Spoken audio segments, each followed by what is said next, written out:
ارے باپ رے! میں نے بوکھلا کر چاروں طرف دیکھتے ہوئے کہا، جہانگیر نے تمہاری یہ مسکراہٹ دیکھ لی تو بے دریغ مجھے گولی مار دے گا، اپنا نہیں تو میرا ہی کچھ خیال کرو۔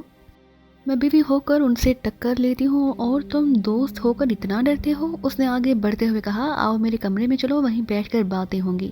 پھر کبھی آؤں گا، میں نے دھیمی مگر حوصلہ افزا لہجے میں کہا۔ اس وقت جہانگیر بھڑک گیا تو تمہاری جھنجھلاہٹ مجھ پر اتار بیٹھے گا۔ تمہارے پاس اسے سنانے کے لیے کوئی کہانی بھی تو نہیں؟ کہانی کہاں سے بنتی؟ وہ تو شاید کچھ نہ بتاتے کی قسم کھائے بیٹھی تھی، دروازہ کھلتے ہی یوں اچھٹ کر بھاگی کہ میں زیادہ مزاحمت کرتی تو وہ میرے ساتھ بھی مار پیٹ کر بیٹھتی۔ اس نے بمشکل گلو ہلاسی حاصل کر کے میں جہانگیر کے پاس پہنچا تو وہ بستر پر پڑا غصے سے کھول رہا تھا۔ اسے صورتحال سے آگاہ کرنے کے بعد میں نے ٹھنڈا رہنے کی تلقین کی تو مجھ سے بھی الجھ پڑا۔ مجھے تو تمہاری نیت میں بھی فطور نظر آتا ہے۔ وہ مجھے گھورتے ہوئے درشت لہجے میں بولا اور میرے دل کی دھڑکنیں بے اختیار تیز ہوتی چلی گئیں۔ پہلا ذہن میں خیال یہی آیا کہ کہیں اس نے سلمیٰ کی کوئی بات سن نہ لی ہو۔ کیسا فطور، کیا پاگل ہو گئے ہو؟ میں نے کھوکھلے انداز میں اس کی بات اڑانے کی کوشش کی۔ تم اس لڑکی کے بارے میں کیوں بے چین تھے؟ اس نے غراتے ہوئے سوال کیا اور میں نے دل ہی دل میں اپنے خدشات کی تردید پر خدا کا شکر ادا کرتے ہوئے ایک گہرا سانس لیا۔ میں اس سے صرف اس لیے ملنا چاہ رہا تھا کہ ایٹو ابھی تک اسے میری ساتھی سمجھ رہا ہے۔ میں جاننا چاہتا تھا کہ وہ کس کے لیے اور کیا کام کر رہی ہے، لیکن تم نے عاقبت نااندیشی سے یہ موقع ضائع کرا دیا، اور اب تم سارے شہر میں میری نااہلی کا ڈھنڈورا پیٹتے پھرو گے۔ اس کے جارحانہ لہجے میں تشویش بہرحال نمایاں تھی، کیونکہ وہ ابھی تک ایٹو کے شہر میں گرفتار تھا اور اس امر سے خائف تھا کہ اگر ایٹو کو یہ معلوم ہو گیا کہ اس کو مطلوب لڑکی پکڑے جانے کے باوجود جہانگیر کی تحویل سے فرار ہونے میں کامیاب ہو گئی تو وہ جہانگیر کے لیے کوئی معقول سزا بھی تجویز کر سکتا تھا۔ کہاں ڈھنڈورا پیٹوں گا؟ میں نے انجان بنتے ہوئے کہا۔ تمہیں معلوم ہے کہ اپنے بڑوں سے مزاحمت مول لینے کے بعد میں بہت ہی محتاط زندگی گزار رہا ہوں، پھر میں کہیں زبان کھول بھی بیٹھا تو تمہارا کیا بگڑ جائے گا؟ تم بھول رہے ہو کہ وہ لڑکی ایٹو کو شدت سے مطلوب ہے۔ اگر اسے بھنک بھی مل گئی کہ وہ میری غفلت سے فرار ہوئی ہے تو کھال ادھڑوا دے گا۔ ابھی تک تم اس لڑکی کی اہمیت کا اندازہ نہیں لگا سکے۔ اگر یہ بات اسی قدر سنگین ہے تو میرے چپ رہنے یا نہ رہنے سے کوئی فرق نہیں پڑے گا۔ میں نے سگریٹ سلگاتے ہوئے کہا۔ وہ کیوں؟ اس نے بدک کر سوال کیا۔ تم یہ کیوں بھول رہے ہو کہ وہ تمہاری لا علمی میں جیوا ہاؤس پہنچائی گئی تھی؟ میں نے اسے یاد دلایا اور وہ دونوں ہاتھوں سے اپنا سر تھام کر بستر سے اٹھ گیا۔ تم ٹھیک کہہ رہے ہو، وہ نکاحت آمیز اور شکست خوردہ لہجے میں بولا۔ تمہارے الگ ہونے سے میں بالکل یتیم ہو کر رہ گیا ہوں، اس بارے میں تو میں نے کچھ سوچا ہی نہیں تھا۔ نہ جانے اس کو کس نے جیوا ہاؤس پہنچایا تھا۔ اگر تم اس لا علم ہو تو وہ یقینی طور پر ایٹو کا فرستادہ رہا ہوگا اور اس نے لڑکی کو جیوا ہاؤس پہنچانے کے بعد ایٹو کو اپنی کارگزاری سے باخبر کر دیا ہوگا۔ میں نے اس کی نبض کی رفتار تیز تیز کرانے کی نیت سے کہا۔ میں تو بے موت مارا گیا، وہ بھرائی ہوئی آواز میں کہا۔ میرے لیے جواب دہی مشکل ہو جائے گی، تم اس کے مزاج سے اچھی طرح واقف ہو۔ میں کچھ دیر تک پرخیال انداز میں اس کی آنکھوں میں دیکھتا رہا۔ اس دوران میں جہانگیر کی حالت لمحہ با لمحہ پتلی ہوتی چلی گئی۔ پھر آخر میں نے ہی سکوت توڑا۔ لڑکی تمہیں آتش زنی کے دوران ملی، تم اس قصے کو سرے سے ہی گول کر جاؤ۔ یہی سمجھا جائے گا کہ لڑکی کو آگ سے بوکھلا کر خود ہی نکل بھاگی تھی۔ بچت کی یہ پہلی اور آخری صورت ہے، وہ مسرت آمیز لہجے میں بولا۔ سمجھ میں نہیں آتا کہ تمہاری کھوپڑی کس چیز سے بنی ہے جو ہر بات بر وقت سوچ لیتے ہو۔ میرے پاس اتنا وقت نہیں تھا کہ میں اسے اپنی کھوپڑی کی ساخت سے آگاہ کرتا، لہٰذا میں گفتگو کو اختصار دے کر وہاں سے رخصت ہو گیا۔ اس وقت میرے ذہن میں غزالہ سمائی ہوئی تھی اور میں یہ سوچ رہا تھا کہ وہ جہانگیر کے گھر سے فرار ہو کر کہاں گئی ہوگی۔ میں جلد از جلد اس تک پہنچ کر اس کی کہانی سننے کے لیے بے چین تھا۔ اس سے پہلے میرے لیے کوئی اور کام کرنا بظاہر ناممکن نظر آتا تھا۔ جہانگیر کے گھر سے نکل کر میں نے ٹیکسی پکڑی تاکہ پی آئی ڈی سی ہاؤس کے قریب پارکنگ لاٹ میں کھڑی ہوئی گاڑی حاصل کر سکوں۔ گاڑی لے کر میں غزالہ کے گھر پہنچا تو وہاں کی سوگوار فضا میں خوشگوار تبدیلی رونما ہو چکی تھی۔ سلطان شاہ سمیت سب ڈرائنگ روم میں موجود تھے اور غزالہ کو اغوا کرنے والا ہی گھر کے کمرے میں موقوف تھا، لیکن غزالہ کو شاید اس کے بارے میں کچھ نہیں بتایا گیا تھا۔ مجھے دیکھتے ہی وہ اضطراری طور پر اپنی جگہ سے اٹھ کر 2 قدم آگے بڑھی، مگر پھر ٹھٹک کر وہیں رک گئی، کیونکہ دوسروں کی موجودگی میں کسی قسم کا جذباتی رد عمل ہمارے معاشرے میں بالعموم پسندیدہ نہیں سمجھا جاتا تھا۔ غزالہ کا چہرہ سوتا ہوا تھا، اس کی سرخ اور وم آلود آنکھیں طویل بے حابی کی کہانی سنا رہی تھی، لیکن مجھے اس کے باوجود اس کے چہرے پر عجیب سے اعتماد کی پرچھائیاں نظر آ رہی تھی۔ بیٹھ جاؤ بیٹے، بیٹھ جاؤ۔ کمرے کی بوجھل فضا میں شمع کی نکاہت زدہ آواز ابھری۔ خدا کا شکر ہے کہ غزالہ صحیح سلامت گھر لوٹ آئی، نہ جانے وہ کون بدبخت تھے جنہوں نے اسے قید کیا ہوا تھا۔ میرے ہونٹوں پر اداس سی مسکراہٹ تیر گئی اور میں غزالے سے مخاطب ہو گیا۔ ذرا سی دیر نہ ہو جاتی تو تم سے وہی ملاقات ہوتی۔ کہاں؟ اس نے تحیر زدہ لہجے میں سوال کیا۔ کیا آپ وہاں پہنچ گئے تھے؟ تمہیں راستے سے اغوا کر کے ریوا ہاؤس پہنچانے والا کامران اس گھر کے کمرے میں قید ہے۔ میں نے سگریٹ سلگاتے ہوئے اسے آگاہ کیا۔ میں نے تمہیں تاکید کی تھی کہ گھر سے باہر نہ نکلنا، مگر تم خود اعتمادی میں مار کھا گئی۔ یہ غنیمت ہوا کہ سلام نے تمہیں براہ راست لاہور پہنچانے کی بجائے ریوا ہاؤس میں چھوڑ دیا اور وہاں سے تم جہانگیر کے ہاتھ لگ گئی۔ او تو وہ جہانگیر تھا۔ غزالہ نے میری بات کاٹ کر حیرت زدہ انداز میں کہا۔ جب بھی اسے مجھے ہاتھ تک نہیں لگایا، بس قید کر کے یہ جاننے کی کوشش کرتا رہا کہ میں کس کے لیے کام کر رہی ہوں۔ میرے اور تمہارے تعلق کا اس کے فرشتوں کو بھی علم نہیں، وہ بس اپنی بیوی سے ڈرتا ہے، اس لیے تمہیں اس کی زیادتیوں سے بچی رہی، اور یہی وجہ ہے کہ اس کی غیر موجودگی میں سلمہ نے کفل کھول کر تمہیں فرار ہونے کا موقع فراہم کر دیا، ورنہ اس وقت میں وہاں بیٹھا تمہاری رہائی کے لیے مذاکرات کر رہا ہوتا۔ آپ پوری طرح باخبر ہیں، وہ تھکی ہوئی مسکراہٹ کے ساتھ بولی۔ میں تو سمجھ رہی تھی کہ میں نے اپنی کوششوں سے فرار کا کارنامہ سر انجام دیا ہے۔ جاؤ پہلے تم نہا دھو کر اپنا حلیہ درست کرو، کرنل نے دہل انداز ہوتے ہوئے کہا۔ تمہاری حالت ابتر ہو رہی ہے۔ پہلے میں اس قیدی کو دیکھنا چاہتی ہوں جس نے مجھے راستے سے اغوا کیا، وہ اپنے باپ سے بولی۔ اس نے مجھے اتنی پھرتی کے ساتھ بے ہوش کر کے گاڑی میں ڈالا کہ میں آواز تک نہ نکال سکی۔ میں جب تک اسے اپنے ہاتھوں سے جوتیاں نہیں ماروں گی مجھے چین نہیں آئے گا۔ وہ کہیں بھاگا نہیں جا رہا۔ میں نے کہا تم شاید بھوکی بھی ہو۔ ہاں، وہ جلدی سے بولی۔ جہانگیر نے مجھے کھانا اور ناشتہ فراہم کیا، لیکن میں نے اسے ہاتھ تک نہ لگایا۔ مجھے ڈر تھا کہ کھانے میں کہیں ہاں باور دوا نہ ملی ہوئی ہو۔ وہ اپنے کمرے کی طرف چلی گئی تو سلطان شاہ میری طرف متوجہ ہو گیا۔ اب کیا پروگرام ہے؟ یہ مسئلہ تو خلافی توقع بہت آسانی سے نمٹ گیا۔ اس معاملے میں رخشی نے میرے ساتھ بہت تعاون کیا۔ اگر وہ زبان نہ کھولتی تو سلام کا ہاتھ آنا ناممکن تھا۔ اس اثناء میں کرنل بھی اپنی بیوی کو وہاں سے اٹھا لے گیا۔ اسی کے بارے میں پوچھ رہا تھا۔ اس نے سنجیدگی کے ساتھ کہا، اگر اسے چھوڑ دیا گیا تو وہ جلد یا بدیر غزالہ کی اغوا کی کہانی اوپر والوں تک پہنچا دے گا۔ تم ٹھیک کہہ رہے ہو۔ اس معاملے میں جہانگیر کا نام بھی ملوث ہو جائے گا۔ اسے میں نے مشورہ دیا کہ وہ غزالہ کے بارے میں لا علمی ظاہر کرتا رہے۔ اس طرح یہی سمجھا جائے گا کہ قیدی لڑکی ریوا ہاؤس میں آتش زنی کے بعد خود ہی فرار ہو گئی۔ پھر میں لے جاؤں اسے؟ سلطان شاہ نے معنی خیز انداز میں پوچھا۔ کہاں لے جاؤ گے؟ شہر کے مضافات میں بہترے ویران مقامات ہیں۔ پھر ہم دونوں سلام کے بارے میں جزیات طے کرنے لگے۔ غزالہ نہا دھو کر لباس تبدیل کر کے آئی تو معمولی سی کمزوری کے بعد اغوا اور قید کی صحبتوں کے سارے آثار اس کے چہرے سے مفقود ہو چکے تھے۔ اس کے بشرے پر پہلی جیسی رعنائی بحال ہو چکی تھی۔ بہت پریشان کیا ہے تم نے ہم سب کو، میں نے اس کے سراپا کا جائزہ لیتے ہوئے کہا۔ اگر ریوا ہاؤس کو آگ لگانے کی مجبوری آڑے نہ آ گئی ہوتی تو اس وقت تم نہ جانے کہاں ہوتی۔ سارا فطور ٹیکسی کی خرابی سے پیدا ہوا، وہ معذرت خواہانہ لہجے میں بولی۔ ہونے والی بات ہر صورت میں ہو کر رہتی ہے، ورنہ کیا ضروری تھا کہ جب ٹیکسی خراب ہوئی ہو اسی وقت وہ شخص ادھر آ نکلا؟ اور میرے خیال میں فساد کی بنا تم نے اس وقت ڈالی جب میرے مشورے کو نظر انداز کر کے تم نے گھر سے نکلنے کا فیصلہ کیا۔ اسی لیے بڑوں کی بات ماننے پر زور دیا جاتا ہے، میں نے ہنستے ہوئے کہا، پھر وہاں سے اٹھ گیا۔ سلطان شاہ ہمارے ساتھ تھا۔ سلطان شاہ نے کامران کے کمرے کا دروازہ کھولا تو اندر کوئی نظر نہ آیا اور میری استفسار طلب نگاہیں بے اختیار سلطان کی طرف اٹھ گئیں۔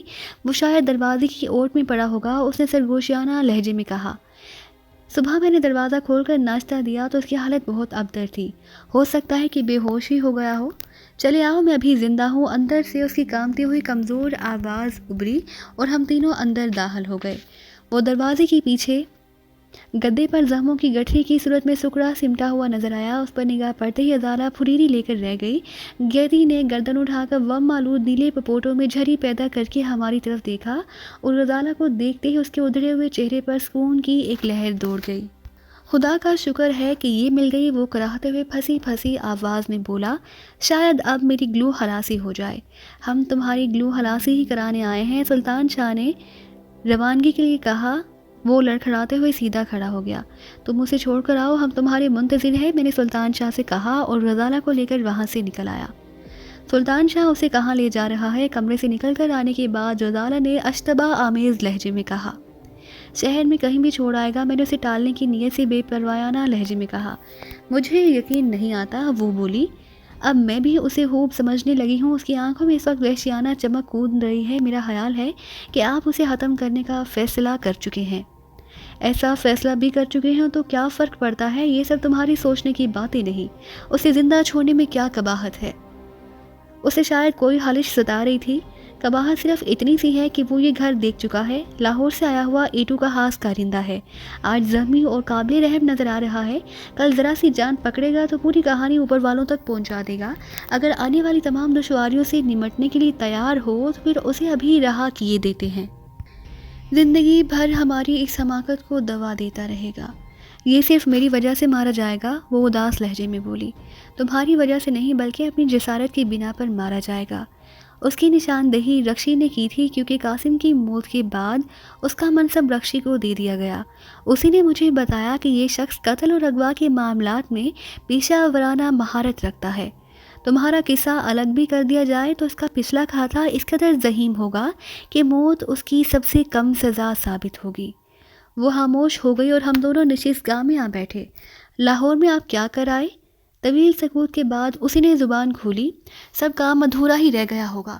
خاصی پیش رفت ہوئی ہے، میں نے پرخیال لہجے میں کہا۔ تمہارے اغوا کی خبر ملنے کے بعد میں نے کئی سنگین اقدامات کیے۔ ایشین سنڈیکیٹ کے دفتر کو آگ لگا دی، ہاتھ سے مار کے ہوئے، اور ان سب کا نچوڑ یہ ہے کہ تصویر اور توقیر کسی اور کے لیے کام کر رہے ہیں۔ اس زمن میں جمی لائٹ کا ایک نیا نام سامنے آیا ہے۔ میرا خیال ہے کہ تنظیم کی پشت پر اسی کا ذہن کار فرما ہے۔ کہ اس خیال کی تائید کون کر سکے گا؟ شاید تصویر یا توقیر ہی سے کچھ معلوم ہو سکے۔ امکان تو یہی ہے کہ وہ بھی لا علم ہوں گے۔ دوبارہ لاہور جا کر ہی اثر نو معاملات دیکھنے ہوں گے۔ پھر اس کے استفسار پر میں اسے لاہور میں پیش آنے والے واقعات سے آگاہ کرنے لگا۔ یعنی تصویر لائٹ کاٹیج میں اسٹیٹ مینیجر کے طور پر رہ رہا ہے۔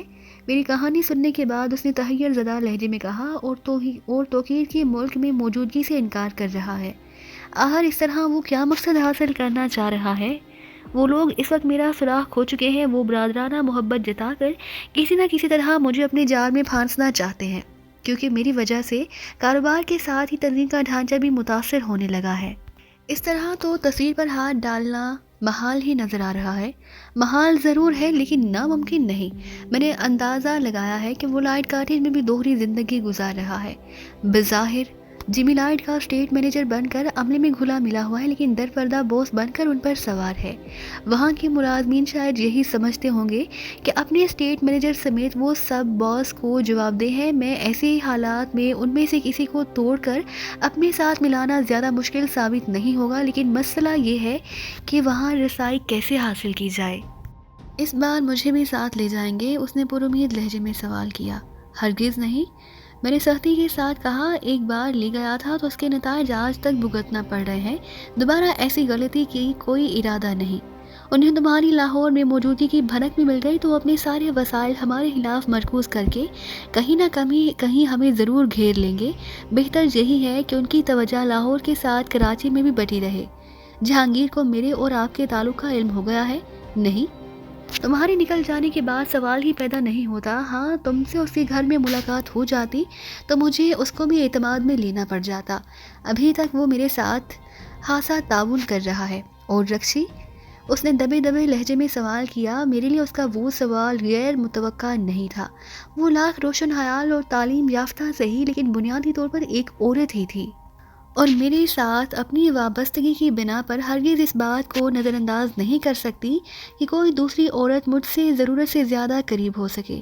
خاص طور پر رکشی کے بارے میں بہت کچھ جانتی تھی۔ باتوں میں یہ بھی معلوم کر چکی تھی کہ وہ حسین اور چالاک ہونے کے ساتھ ہی اس حد تک اخلاق باختہ تھی کہ عملاً بازار کی ایک سستی جنس بن کر رہ گئی تھی۔ اس کو لازماً فکر دامن گیر تھی کہ کہیں ان مارکہ آرائیوں میں رکشی کو میرے دل و دماغ پر اس حد تک قابض ہونے کا موقع نہ مل جائے کہ میں اسے بے پرواہی برتنا شروع کر دوں۔ تعاون وہ بھی کر رہی ہے، میں نے بظاہر بے پروایانہ انداز میں کہا، لیکن میں نے ایک ایک لفظ تول کر منتخب کیا، لیکن اس کی وجہ میری ذات نہیں، اس کے تعاون کے محرکات مثبت کی بجائے منفی جذبات پر مبنی ہیں۔ وہ ایٹو کو اپنے محبوب اور پھر اپنے بھائی کے قتل کا ذمہ دار سمجھتی ہے اور اس کا انتقام لینے کے لیے اس کے ہر ایسے دشمن سے تعاون کر سکتی ہے جس کے بارے میں اسے پورا یقین ہو کہ وہ اس کے باغیانہ کردار کو کسی بھی مرحلے پر بے نقاب نہیں کرے گا۔ لیکن میرے بارے میں وہ اسلام جیسے اہم آدمی کی نشاندہی کیسے کر بیٹھی؟ میرے اور تمہارے رشتے کا علم ہو جاتا تو شاید زبان ہی نہ کھولتی، میں نے ہنستے ہوئے کہا۔ میں نے یہی بتایا کہ میں تم سے بالکل ناواقف ہوں اور ملنا چاہتا ہوں۔ ملنے کا کوئی سبب بھی بتایا ہوگا، اس نے مسکراتے ہوئے کہا۔ اس سے بہتر سبب کیا ہوتا کہ اسے ایٹو کو جس شدت سے تمہاری تلاش ہے اس سے ظاہر ہوتا ہے کہ تمہارے پاس کچھ اہم معلومات ہے اور میں ان سے استفادہ کرنا چاہتا ہوں۔ اس ساری بھاگ دوڑ میں کامران بیچارہ بالکل ہی پس منظر میں چلا گیا۔ چند ثانیوں کے بعد اس نے اداس لہجے میں کہا، وہ حیرت ناک طور پر روح صحت ہے۔ میں نے کہا، ڈاکٹر اکبر نے اس کی ذہنی گرہ پکڑ لی ہے جس کی کلی تمہارے پاس ہے۔ میرے پاس؟ اس نے حیرت سے سوال کیا۔ جہاں تم ہر وقت اس کے سامنے رہتی تھی، لہٰذا تمہارے لیے اس کی پسندیدگی کی انتہا سامنے نہ آ سکی۔ اسپتال میں کئی نرسیں اس کے ہاتھ سے پٹی ہیں اور آخرکار ایک نرس ساجزادے کو پسند آ گئی جو اس کی تمام تر دیکھ بھال کرتی ہے۔ کامران اسے گڈی کہہ کر پکارتا ہے۔ ڈاکٹر اکبر کا خیال تھا کہ وہ کسی بہت ہی قریبی لڑکی کا نام ہے جو کامران کو بہت عزیز تھی، اسی لیے لاشعور میں جمع رہ گیا۔ کرنل صاحب سے بات ہوئی تو پتہ چلا کہ بچپن میں گڈی کہلاتی تھی تم۔ اکبر کی رائے ہے کہ اب اگر تم طے شدہ وقفوں سے مناسب مواقع پر بار بار اس کے سامنے آتی ہو تو اس کی یادداشت پر حیرت انگیز اثرات مرتب ہو سکتے ہیں۔ آپ اجازت دیں تو میں ابھی اور اسی وقت ہسپتال جانے کے لیے تیار ہوں۔ اتنی عجلت مناسب نہیں، پہلے میں اکبر سے بات کروں گا۔ ایسے اب حالات ہاں سے سازگار ہیں۔ میرے اور کامران کے تعلق سے مخالف کیمپ میں صرف رکشی واقف ہے، وہی ہسپتال سے بھی باخبر ہے، لیکن وہ زبان کی پکی ہے، وعدہ کر چکی ہے کہ اب اس ذہنی معذور کو بھول جائے گی، لہٰذا تمہارے وہاں جانے میں حرج بھی نہیں۔ پھر آپ اکبر کو کب فون کریں گے؟ ابھی اور اسی وقت۔ میں نے اس کے لہجے کی نقل اتارتے ہوئے اپنی جگہ چھوڑ دی اور وہ کھلکھلا کر ہنس پڑی۔ میری نگاہیں بے اختیار اس کے رخساروں پر پڑنے والے گھڑوں پر جم کر رہ گئیں۔ مجھے یوں محسوس ہو رہا تھا جیسے میں نے ایک مدت کے بعد اسے یوں بے حجابانہ انداز میں ہنستے دیکھا ہو۔ کیا گھور رہے ہیں؟ مجھے یوں اپنی طرف متوجہ پا کر اس کی ہنسی یکدم تھم گئی۔ چاہائے غب غب میں دفن ہونے کے بارے میں غور کر رہا تھا، میں نے سنجیدگی کے ساتھ کہا۔ غب غب؟ اس نے الجھن آمیز لہجے میں کہا، یہ کیا بلا ہے؟ پرانے ادیبوں اور شاعروں کی زیادتی ہے کہ ایسے حسین جلووں کو اس قدر غیر شاعرانہ نام دیے جاتے ہیں۔ میں نے اس کی ناواقفیت سے فائدہ اٹھاتے ہوئے کہا۔ ہنستے ہنستے رخساروں پر گڑا ہو تو چاہے غب غب اور ٹھوڑی پر ہو تو چاہے زکن کہلاتا ہے۔ حالانکہ یہ دونوں وہ مقامات ہیں جہاں سمرقند اور بہارا تو کیا پوری دنیا کی بادشاہت قربان کی جا سکتی ہے۔